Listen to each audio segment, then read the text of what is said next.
ఇస్లాం స్త్రీలు page number 45. భారతదేశ జనాభాలో ఈనాడు ముస్లింలు 100కి 12 మంది ఉన్నారు. ముస్లిం పురుషులలో ఈనాడు 100కి 90 మంది ఒకే భార్యను కలిగి ఉన్నారు. చాలా కొద్ది మంది మాత్రమే బహుభార్యలను కలిగి ఉన్నారన్నమాట నిజం. ఇది ఎలా సంభవించింది? అధిక సంఖ్యాకులైన ముస్లింలు బీదవారు కావటం, జనానాకు ఇంట్లో స్త్రీలు ఉండే చోటు మర్దానా పురుషులు తిరుగాడే ఇంటి భాగంకు రెంటికి గృహవసతి లేకపోవటం, అనేక మంది భార్యలుంటే బహుసంతానం కలగటం. ఓకే మేడం గారు యాక్చువల్గా ఏం చెప్తున్నారంటే ఇది ఎలా అధిక సంఖ్యాకులైన ముసల్మాన్లు బీదవాళ్ళు కావటం, జనానా బీదవాళ్ళకు ఎలా జరిగిందంటే యాక్చువల్గా గృహ వసతి లేకపోవడం, అనేక మంది భార్యలు ఉంటే బహుసంతానం కలగటం, కూర్చొని తినేవారు ఇంట్లో ఎక్కువ మంది కావడంతో కాస్త తెలివితేటలున్న వారు అందరూ ఏకపత్ని వ్రతాన్ని అనుసరిస్తున్నారు. ఈ పరిణామం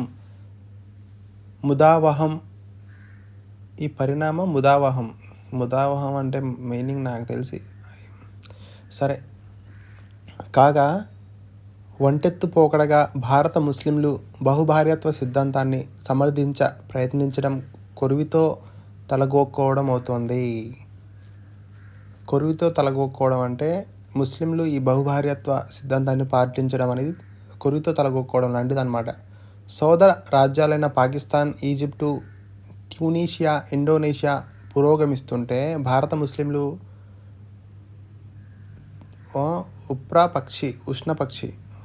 ఉష్ణపక్షి వైఖరిని ప్రదర్శించడం అనుచితం. సరే, ముస్లింలు అధికంగా ఉన్న టర్కీలో బహుభార్యత్వాన్ని ఏనాడో నిషేధించారు.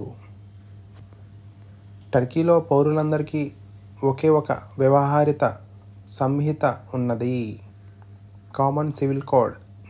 మరణము, విడాకులు లేక వివాహం కోర్టు ద్వారా రద్దు అయినట్లు ప్రకటన జరిగి పెళ్లి రద్దు అయినప్పుడు ఎవరైనా మరలా వివాహమాడవచ్చు. ట్యూనీషియాలో 18వ ఆర్టికల్ ప్రకారం బహుభార్యత్వం నిషేధించబడింది. వివాహ దశలో మరి ఒక వివాహం చేసుకుంటే ఆ దేశంలో 2,40,000 ఫ్రాంకుల జరిమానాను 1 సంవత్సరం కఠిన శిక్ష విధిస్తారు. సోవియట్ రష్యాలో, కమ్యూనిస్టు చైనాలో ముస్లింలు ఏకపత్నిత్వ వివాహాన్ని పాటించాలి. ట్యూనీషియాలో ఈ శాసనం రావడానికి కారణం ఇస్లామునకు ధర్మశాస్త్రాలకు వారు ఇచ్చిన భాష్యం. బానిసత్వం, బహుభార్యత్వం ఖురాను పుట్టిన కాలంలో చెల్లుతవేమో కానీ ఈనాడు నింద్యము. బానిసత్వం, బహుభార్యత్వం ఖురాను పుట్టిన కాలంలో చెల్లుతుందేమో కానీ ఈనాడు నింద్యము. బహుభార్యత్వములో అందరూ భార్యలను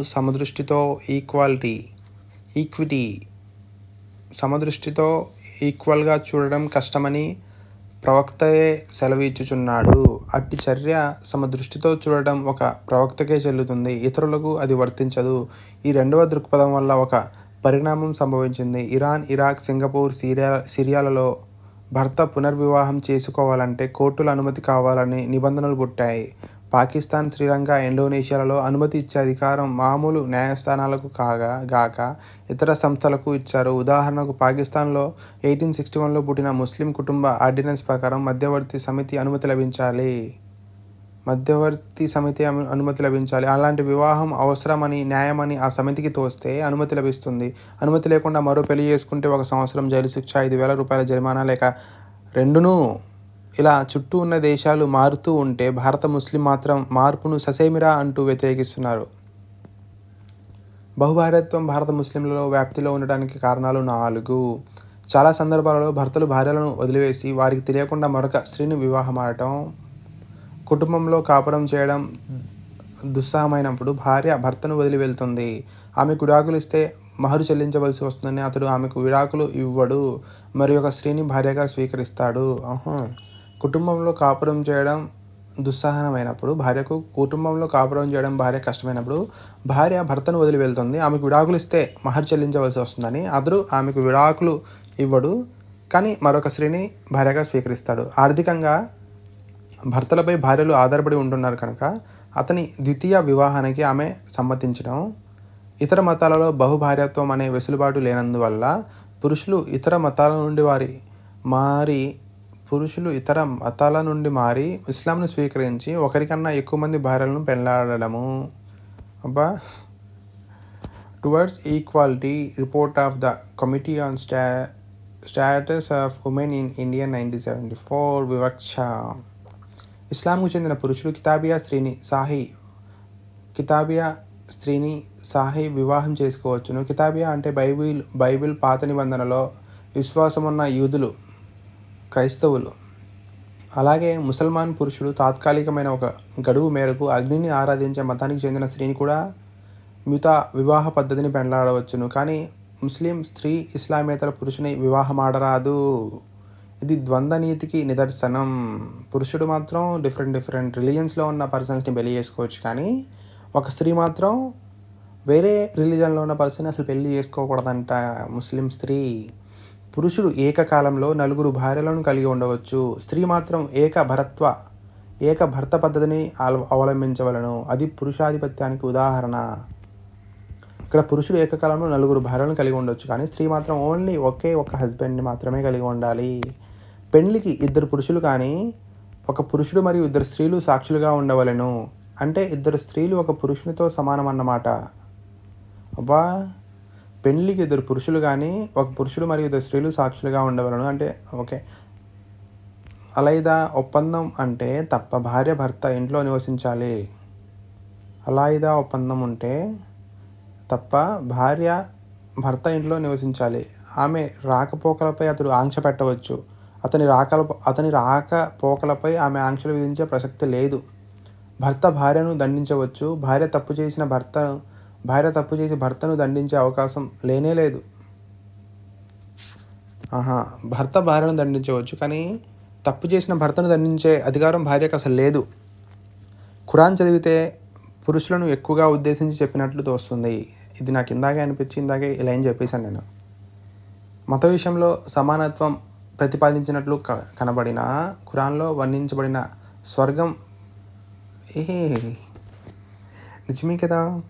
మత విషయంలో సమానత్వం ప్రతిపాదించినట్లు కనబడిన ఖురాన్లో వర్ణించబడిన స్వర్గం పురుషుల కొరకే నిర్మించబడిందా అనే సంశయం ఉద్భవిస్తుంది. అంటే స్త్రీలు స్వర్గానికి పోరాదా అనే ప్రశ్న రావచ్చు. సూరా 66:11 ఆయతులలో ఫారో భార్య ఫారో సాంగత్యం లేకుండా స్వర్గంలో ఉంటున్నట్లు చెప్పబడింది.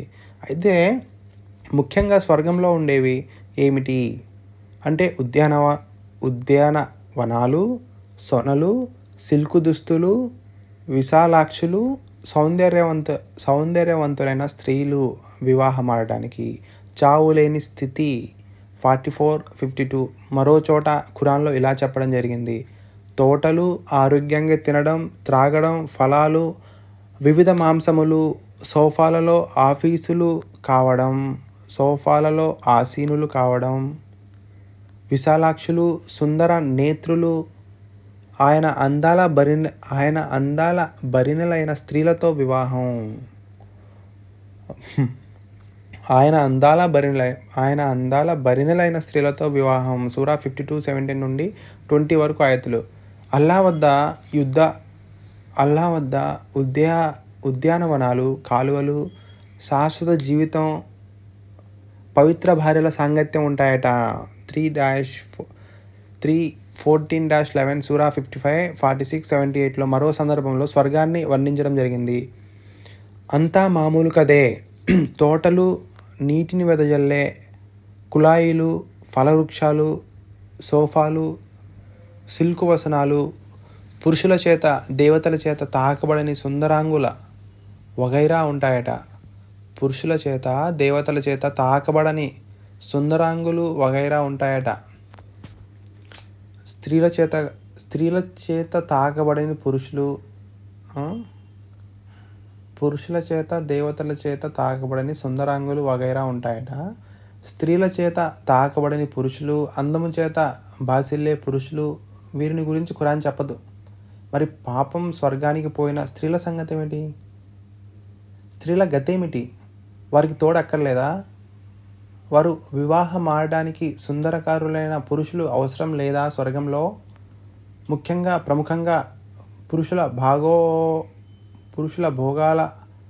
పురుషుల భోగలాలసత్వం కోసం స్వర్గం ఏర్పడిందని తేలుతున్నది. వివాహోద్దేశం విభిన్న లింగాలకు చెందిన వ్యక్తుల మధ్య పరస్పర ఆనందం కోసం, సంతానోత్పత్తి కోసం, సంతానానికి సక్రమ స్థాయినిచ్చే నిమిత్తం వివాహ వ్యవస్థ ఈ స్థలంలో ఏర్పరచబడింది.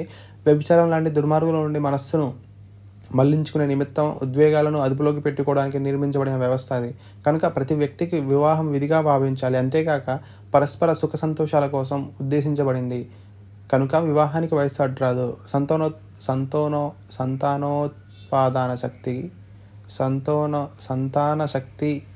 సంతానోశక్తి లేమి ఆటంకం కాదు. ఇస్లాం బ్రహ్మచర్యాన్ని ప్రోత్సహించదు. వృద్ధులు, కాటికి కాజాలుచుకున్న వాళ్ళు కూడా వివాహం ఆడవచ్చు. అలాంటి పెండ్లిళ్లను ఎవరూ ఎగతాళి చేయరు, నిరసించరు కూడా. దాంపత్య జీవితం స్త్రీని దాంపత్య జీవిత సందర్భంగా కరుణతో చూడకపోతే ఆమె వల్ల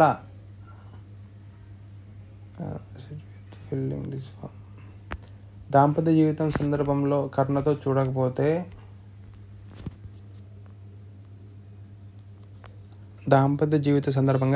చూడకపోతే ఆమె వల్ల పురుషునికి సుఖప్రాప్తి ఉండదని మహమ్మద్కు తెలుసు.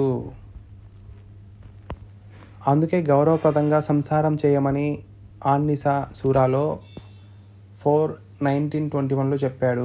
ఎవడైనా పురుషుడు తన భార్యకు దూరంగా ఉంటానని ప్రమాణం చేసినా వారు 4 మాసాల వ్యవధిలో దాంపత్య జీవితాన్ని మళ్ళీ ప్రారంభించవచ్చన్నాడు మహమ్మద్. సూరా అల్-బఖరా 2:24-25 లైంగిక సంపర్కానికి అధిక ప్రాముఖ్యతనిచ్చాడు. వివాహ వ్యవస్థలో దానికి ఉన్న ప్రాధాన్యతను గుర్తించాడు. అంటే ఎవడైనా పురుషుడు తన భార్యకు దూరంగా ఉంటానని ప్రమాణం చేసినా వారు 4 మాసాల వ్యవధిలో దాంపత్య జీవితాన్ని మళ్ళీ ప్రారంభించవచ్చు అన్నమాట. స్త్రీలను భార్యలుగా ఎప్పుడు స్వీకరించవచ్చు? మతానికి, విశ్వాసానికి ఎక్కువ ప్రాధాన్యత ఇచ్చాడా? దైవ సందేహపరుడు అని తోస్తుంది. ముష్రిక్ మహిళలు విశ్వసించినంత వరకు మీరు వారికి ఎట్టి పరిస్థితులలోనూ వివాహం ఆడరాదు. ముషిక్ కులీన స్త్రీ మీకు ఎంత పసందైనా ఆమె కంటే విశ్వసించిన ఒక బానిస స్త్రీ ఎంతో మేలు. ముష్రిక్ మహిళలు అదేవిధంగా ముష్రిక్ పురుషులు విశ్వసించినంత వరకు మీరు మీ మహిళలను వారికిచ్చి ఎన్నటికీ వివాహం చేయకూడదు. ముష్రిక్ కులీనుడు మీకు ఎంత నచ్చినా అతని కంటే ఒక విశ్వసించిన బానిస ఎంతో మేలు.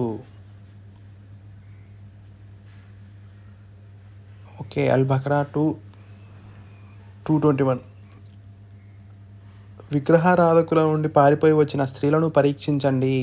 వారు నిజమైన విశ్వాసులైతే వారిని తిరిగి పంపవద్దు. వారిని మీరు వివాహం ఆడవచ్చు. అవిశ్వాసులు ఆమె స్త్రీలపై ఖర్చు పెట్టిన సొమ్ము వారికి ఇవ్వండి. అవిశ్వాస స్త్రీలతో సంబంధాలు తెంచుకోండి. వారిపై మీ ఖర్చు పెట్టినది తీసుకోండి. 60-10 మీ భార్యలు అవిశ్వాసుల వద్దకు పోతే వారు తిరిగి యుద్ధంలో విజయం పొందితే, విశ్వాసులైన మీ భార్యలు తిరిగి మీ వద్దకు చేరితే అవిశ్వాసులు వారిపై ఖర్చు పెట్టిన పైకం వారికి ఇవ్వండి. విశ్వాసులైన స్త్రీలు మీ వద్దకు వచ్చి మీతో ఉంటామంటే, దొంగతనం చేయమని ప్రమాణం చేస్తే, వ్యభిచరించమని ఒట్టు పెట్టుకుంటే, పిల్లలను చంపమంటే, అసత్యం పలకమని నమ్మకంగా చెప్పే, మంచి విషయాలలో మీకు విధేయులుగా ఉంటామంటే వారిని మీరు స్వీకరించవచ్చు. యుద్ధంలో బందీలుగా దొరికిన స్త్రీలను వివాహం ఆడవచ్చు. దీనిని బట్టి తేలిందేమిటి? స్త్రీ ఇంచుమించుగా వస్తువు అనే భావం ఇంకా పోలేదు ఇస్లాంలో కూడా. కనుక పెంపుడు జంతువుపై యజమాని పెట్టిన ఖర్చుకు అతడు హక్కుదారుడు అయినట్లే స్త్రీలపై పెట్టిన ఖర్చుకు వారిని పోషించిన వారు హక్కుదారులవుతున్నారు. ఈ భావమే పై ఆయాతులలో కనిపిస్తుంది. స్త్రీలు పరిశుద్ధత. ఋతుస్రావం అదొక అపరిశుద్ధ వ్యవస్థ కనుక ఋతుకాలంలో భార్యలకు దూరంగా ఉండండి. వారు పరిశుద్ధులు కానంత వరకు వారి వద్దకు పోకండి. వారు పరిశుద్ధులైన తర్వాత అల్లా ఆదేశించిన విధంగా మీరు వారి వద్దకు పోవచ్చు. అల్-బఖరా 2:222-223. ఆదిమ తెగలలో ఋతుస్రావాన్ని చూసి భయపడేవారు మనుష్యులు. దేహధర్మం వారికి అర్థమయ్యేది కాదు. అందువలన దానిని అపరిశుద్ధ స్థితిగా భావించడం జరిగింది. అదే అభిప్రాయాన్ని వ్యక్తం చేస్తున్నాడు మహమ్మద్. విశ్వసించిన ఓ ప్రజలారా, మీరు నమాజ్ కొరకు లేచినప్పుడు మీ ముఖాలను మోచేతుల వరకు చేతుల్ని కడుక్కోండి. మీరు స్త్రీలను ముట్టుకుంటే అప్పుడు నీరు లభించని పక్షంలో పరిశుభ్రమైన మట్టితో అవసరం తీర్చుకోండి. అల్-మాయిదా 5:6. దీని అర్థం ఏమిటంటే స్త్రీలు మట్టి కంటే హీనులన్న భావం ఇందులో ఇమిడి ఉంది. నమాజ్ నియమాన్ని గురించి సూరా అన్-నిసా 4:43లో మీరు స్త్రీలను ముట్టుకుంటే మీకు నీరు లభ్యం కాని పక్షంలో పరిశుభ్రమైన మట్టిని ఉపయోగించండి అని చెప్పాడు మహమ్మద్. దీని గురించి తెలుగు ఇస్లామిక్ పబ్లికేషన్స్ వారు ప్రచురించిన మౌలానా మౌదూదీ తర్జుమా ఖురాన్లో ఇలా వ్యాఖ్య చేయబడింది. లమ్స్ తాకటం అంటే భావం ఏమిటి అనే విషయంలో భేదాభిప్రాయం ఉంది. దీని భావం సంభోగం అని అనేక మంది విద్వాంసులు అభిప్రాయపడ్డారు. ఇమాం అబూ హనీఫా మరియు ఆయన సహచరులు ఈ అభిప్రాయాన్ని స్వీకరించారు. దీనికి భిన్నంగా కొందరు ఇతర షరియత్ వేత్తల వద్ద దీని భావం తాకటం లేక చెయ్యి వేయటం. ఇదే అభిప్రాయాన్ని ఇమాం షాఫిఈ స్వీకరించారు. ఇమాం మాలిక్ అభిప్రాయం ఏమిటంటే ఒకవేళ స్త్రీ కానీ పురుషుడు కానీ ఒకరినొకరు కామోద్రేకంతో చేత్తో తాకితే అప్పుడు వారి వుజూ భంగమవుతుంది. కానీ కామోద్రేకం లేకుండా ఒకరి శరీరం మరొకరిని తాకితే అందులో ఏ దోషము లేదు. స్త్రీ పురుష సంగమం ఆనంద హేతువుగా అంగీకరించిన మహమ్మదు నమాజుకు ముందు స్త్రీ స్పర్శ పనికిరాదని నిషేధించారు. స్త్రీని వ్యామోహ వస్తువుల జాబితాలో పేర్కొన్న మనస్తత్వమే ఇచ్చట ప్రదర్శితమవుతుంది. ఎంతైనా స్త్రీని చిన్న చూపు చూడడం ఆనాటి పద్ధతి. దానిని అధిగమించలేకపోయాడు మహమ్మద్. ఇది మత దృష్టిలో మహిళా స్థానానికి నిదర్శనం. విడాకులు. ఇస్లాం మతంలో విడాకులకు అవకాశం ఉన్నది. 1948కి పూర్వం హిందూ మతంలో విడాకుల సౌకర్యం లేదు. రోమను కాథలిక్కు శాఖ క్రైస్తవానికి విడాకులలో విశ్వాసం లేదు కనుక ఒక రకంగా ఇస్లాం మతం ఈ విషయంలో ముందంజ వేసిందని చెప్పాలి. ముస్లిం వివాహం ఈ క్రింది పరిస్థితుల్లో రద్దవుతుంది. భర్త మరో మతాన్ని స్వీకరిస్తే 1989లో ముస్లిం వివాహ రద్దు శాసనం క్రిందికి వచ్చే పద్ధతిలో భార్య మరో మతాన్ని స్వీకరిస్తే విడాకుల వల్ల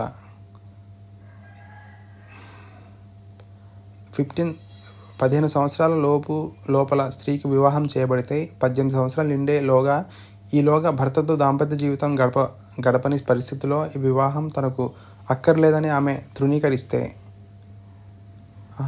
ఇలాంటి సందర్భాల్లో విడాకులు కావాలన్నమాట. ఓకే.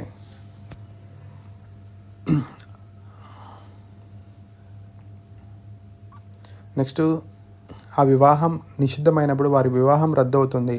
మొదటి నుండి మతాన్ని గురించి ఇస్లాం ఎంతో పట్టుదలగా ఉంది. ముస్లిం పురుషుడు మతం మారితే అతనిని సంహరించాలి. స్త్రీ వేరొక మతాన్ని స్వీకరిస్తే ఆమె మరలా ఇస్లాంను స్వీకరించే వరకు జైల్లో పెట్టాలి. తర్వాత ఉధృతం తగ్గింది. ముస్లిం స్త్రీ ముసల్మానేతర పురుషుని వివాహం ఆడరాదు కనుక భర్త వేరొక మతంలోకి పోతే వివాహం వెంటనే రద్దవుతుంది. కాగా స్త్రీ విషయంలో కొంత తేడా ఉంది. ఆమె మతం మారిన వివాహం రద్దు కాదు.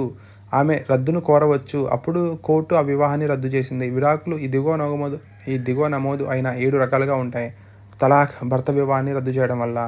ఇలా నీతో సంగమించను అని భర్త భార్యతో చెప్పి 4 నెలలకు తగ్గకుండా ఆమెకు దూరంగా ఉండటం. బాబాయ్ ఇది ఖురాన్లో ఉందా? సూరా 2:226-227.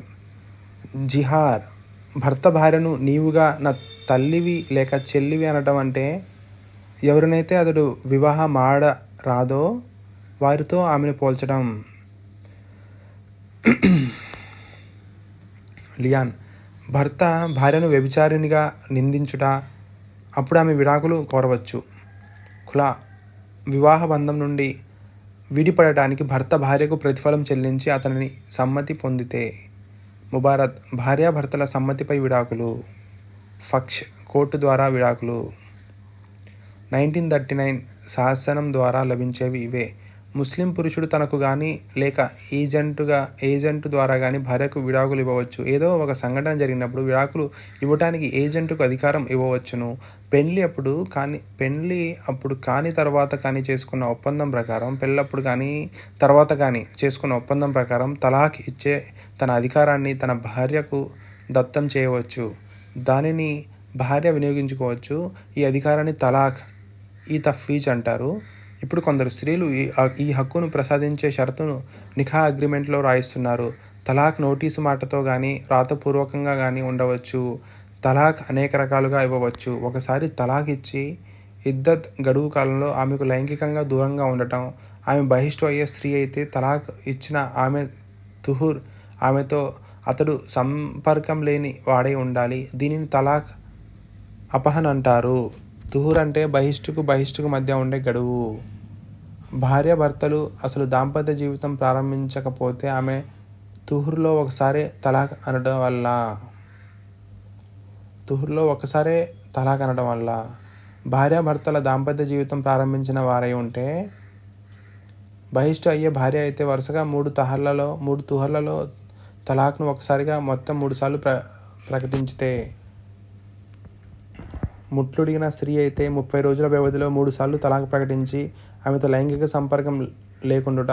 గర్భిణీ స్త్రీ అయితే ప్రసవించుటకు ఆమెకు దూరంగా ఉండుట. ఈ తలాక్ను తలాక్ హసన్ను అంటారు. ఒక్కసారిగా తలాక్ ఈ దిగువ విధంగా ప్రకటించి వివాహాన్ని తిరుగులేని విధంగా రద్దు చేసి సంకల్ప తెలియపరిచి లైంగిక సంపర్కం ఉన్న తుహుర్ కాలంలో దాంపత్య జీవితం గడిపిన భార్య ఋతుకాలంలో ఒక వాక్యంలో కానీ ఇతరత్రా కానీ తలాక్ను 3 సార్లు ప్రకటించి ఈ రకపు తలాక్ను తలాక్ ఉల్ బిద్దత్ అంటారు. తలాక్ ఎప్పుడూ తిరుగులేనిదవుతుంది. దాంపత్య జీవితం సాగించిన భార్య భర్తలలో ప్రకటించిన వెంటనే ఇద్దతు కాలం నిరీక్షణ వ్యవధి ముగిసిన తర్వాత తలాక్ అహసన్ ఖాయమవుతుంది. మూడోసారి తలాక్ అనగానే తలాక్ హాసన్ ఖాయమవుతుంది. తలాక్ ఉల్ బిద్దత్ ప్రకటించిన వెంటనే ఖాయమవుతుంది. గమనిక మనువర్తి విషయంగాను పునర్వివాహం చేసుకునే స్థితిని నిర్ణయించడంలోనూ ఈ నిరీక్షణ వ్యవధి ఇద్దత్కు చాలా ప్రాముఖ్యత ఉన్నది. తలాక్ తిరుగులేనిదయ్యేలోగా భర్త తన పొరపాటును సవరించుకోవచ్చు. నీతో సంగమించును అని దేవునిపై ప్రమాణం చేసిన 4 నెలల లోపల మళ్ళీ దాంపత్య జీవితం ఆరంభిస్తే విడాకులు అమల్లోకి రావు. అలాగే 2 తుహర్లలో తలాక్ అని 3వసారి అనకుండా దాంపత్య జీవితం ప్రారంభిస్తే విడాకులు ఇచ్చినట్లు లెక్క కాదు. అయితే విడాకులు ఖాయమైన తర్వాత మరలా లెంపలు వేసుకొని ఆ భార్యనే మరలా వివాహం చేసుకుంటానంటే ఒక ఆటంకం ఏర్పరిచాడు మహమ్మద్. అదేమిటంటే విడాకుల తదనంతరం ఆమె 10 వయస్సు గల మరొక పురుషుని వివాహమాడి అతనితో దాంపత్య జీవితం గడిపి మరలా విడాకులు తీసుకుంటేనే అది సాధ్యం. ఆన్ 280 కనుక త్వరపడి తలాక్ అనడానికి పురుషుడు జంకుతాడని ప్రవక్త ఉద్దేశం. కానీ ఆచరణలో ముస్లిం పురుషులు అలాంటి భయ సందేహాలకు లోను కావడం లేదు. తలాక్ ఇప్పిస్తామని అత్త, తలాక్ ఇస్తానని భర్త, కొత్తగా కాపురానికి వచ్చిన కోడలను బెదిరిస్తూ నానా హింసలు పెడుతూ చాకిరీ చేయిస్తున్న ముస్లిం కుటుంబాలు చాలా హెచ్చు స్థాయిలో ఉన్నాయి. ఇక భార్యలకున్న హక్కు, విడాకుల కోరే హక్కును గురించి కొంత తెలుసుకోవడం చాలా అవసరం. 1989లో ఈ శాసనం రాకపూర్వం భర్త నపుంసకుడైతే భార్య విడాకులు కోరవచ్చు. 1839 ముసల్మాను వివాహ రద్దు శాసనం తర్వాత ఆమె ఈ దిగువ పరిస్థితుల్లో విడాకులు కోరుతూ కోర్టులో దావా వేసి డిగ్రీ పొందవచ్చు. 4 సంవత్సరముల నుండి భర్త జాడ తెలియకపోవటం, 2 సంవత్సరాలు భర్త ఆమెను పోషించకపోవుట లేక పోషణ విషయంలో నిర్లక్ష్యం చేయట, 7 సంవత్సరాలు కానీ అంతకు పై కాలానికి కానీ భర్తకు జైలు శిక్ష పడుట, సహేతుకమైన కారణములు లేకుండానే 3 సంవత్సరములు భర్త తనతో దాంపత్య జీవితం గడపకుండుట, పెళ్లినాడు భర్త నపుంసకుడై దావా నాటికి అంట్లే ఉండుట, 2 సంవత్సరముల కాలము భర్త మనశ్చాంచల్యం కలిగి ఉండుట లేక కుష్ఠవ్యాధి వల్ల కానీ లేక సుఖవ్యాధి వల్ల కానీ 2 సంవత్సరముల కాలము బాధపడుచుండుట, 15 సంవత్సరాల లోపల ఆమెకు గార్డియను వివాహం చేస్తే ఆమెకు 18 సంవత్సరాలు నిండేలోగా భర్తతో దాంపత్య జీవితం ప్రారంభించక ముందే వివాహాన్ని నిరసించుట,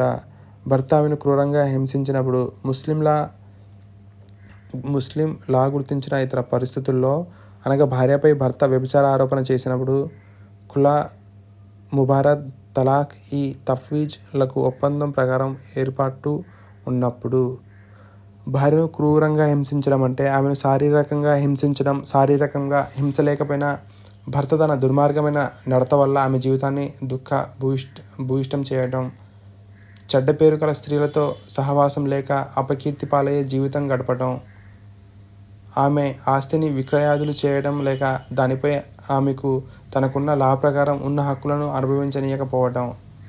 ఆమెను అవినీతికర జీవితం గడపమని బలవంతం చేయడానికి ప్రయత్నించడం. ఆమె మతాన్ని ఆమె అనుసరించడానికి, ఆచరించడానికి ఆటంకపరచడం. అతనికి ఒకరికన్నా ఎక్కువ మంది భార్యలుంటే ఖురాన్ ఆదేశాలకు భిన్నంగా అందరినీ సమదృష్టితో చూడకపోవడం. ఈ శాసనం ముసల్మాన్ స్త్రీల స్థితిని కొంత మెరుగుపరిచింది.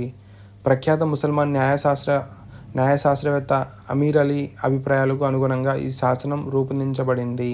ఈ కాలానికి చూసుకుంటే ఇది హిందూ వివాహ శాసనానికి, ప్రత్యేక వివాహ శాసనానికి వెనుకబడి ఉంది. భార్యాభర్తల ఇద్దరి మనస్తత్వాలు శృతి కలవలేదనే కారణం మీద పరస్పర సమ్మతి మీద విడాకులు అవకాశం లేదు. ఈ శాసనంలో భార్యాభర్తలలో ఏ ఒక్కరు కోరినా కోర్టులో వారు తమ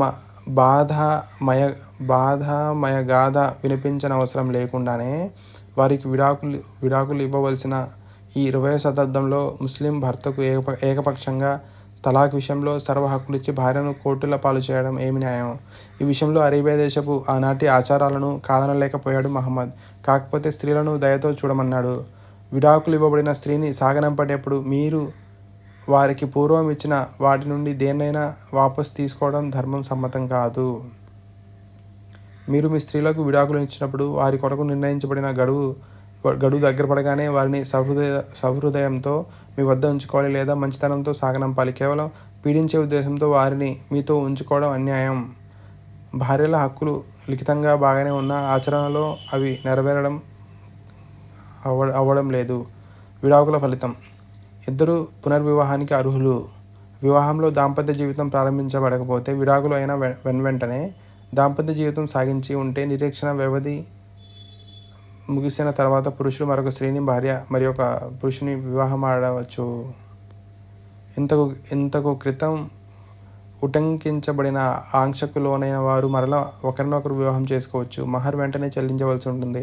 భర్తకు మరణమాసన్నమైన సందర్భంలో ఇవ్వబడి విడాకుల సందర్భంలో తప్ప ఇతరత్రా ఒకరి ఆస్తికి మరొకరు వారసులు గారు. విడాకులు తదనంతరం వారిద్దరూ కలిసి కాపురం చేయరాదు. చేస్తే కలిగే సంతానం అక్రమ సంతానంగా పరిగణించబడతారు. ఇద్దత్ కాలానికి ఇతరత్రా కొన్ని సందర్భాలలో ఆమె ఆభరణం పొందడానికి అర్హులు. ఇద్దతు నిరీక్షణ వ్యవధి: విడాకులు ఇవ్వబడిన అతివ 3 ఋతువులు అయ్యే వరకు వేచి ఉండాలి. మీలో ఎవరైనా మరణించి వారి భార్యలు సజీవంగా ఉంటే వారు 4 నెలల 10 రోజుల వరకు తాము నిగ్రహించుకోవాలి. ఈ గడువు పూర్తయిన పిదప వారు తమ కొరకు ఏది ఉచితమో దాన్ని ధర్మసమ్మతంగా చేసుకోవడానికి స్వేచ్ఛ కలిగి ఉన్నారు. ఈ వితంతువులను వివాహం చేసుకోవాలనే అభిప్రాయాన్ని మీరు నిరీక్షణ కాలంలో పరోక్షంగా తెలిపినా లేక దాన్ని మీ మనసులో గోప్యంగా ఉంచినా అది దోషం కాదు. కానీ రహస్యంగా పెళ్లి ఒప్పందం చేసుకోరాదు. నిరీక్షణ వ్యవధి పూర్తి కానంత వరకు వివాహ నిర్ణయం తీసుకోకూడదు. మీరు మీ స్త్రీలకు విడాకులు ఇచ్చిన పిదప వారు తమ నిరీక్షణ వ్యవధిని పూర్తి చేసి తమ కాబోయే భర్తలతో ధర్మసమ్మతంగా పరస్పరం ఇష్టపడి వివాహం చేసుకోదలిస్తే మీరు వారిని ఆటంకపరచకూడదు. ముట్లడిగిన స్త్రీకి విడాకులు పిదప ఇద్దతు కాలము చాంద్రమానపు లెక్కన 3 నెలలు. విడాకుల సమయంలో భార్య గర్భిణిగా ఉంటే ప్రసవమయ్యే వరకు లేక గర్భ విచ్ఛితి అయ్యే వరకు ఇద్దతు కాలం ఉంటుంది. ఒకవేళ విడాకులు ఇవ్వబడిన పరిస్థితిలో ఇద్దతు కాలంలోనే ప్రసవమైనా లేక గర్భ విచ్ఛితి అయినా ఇద్దతు ముగుస్తుంది. కానీ భర్త మరణం వల్ల వివాహబంధం రద్దయితే ఇద్దతు గడువు పూర్తిగా జరగవలసినదే. ఓ బాబోయ్.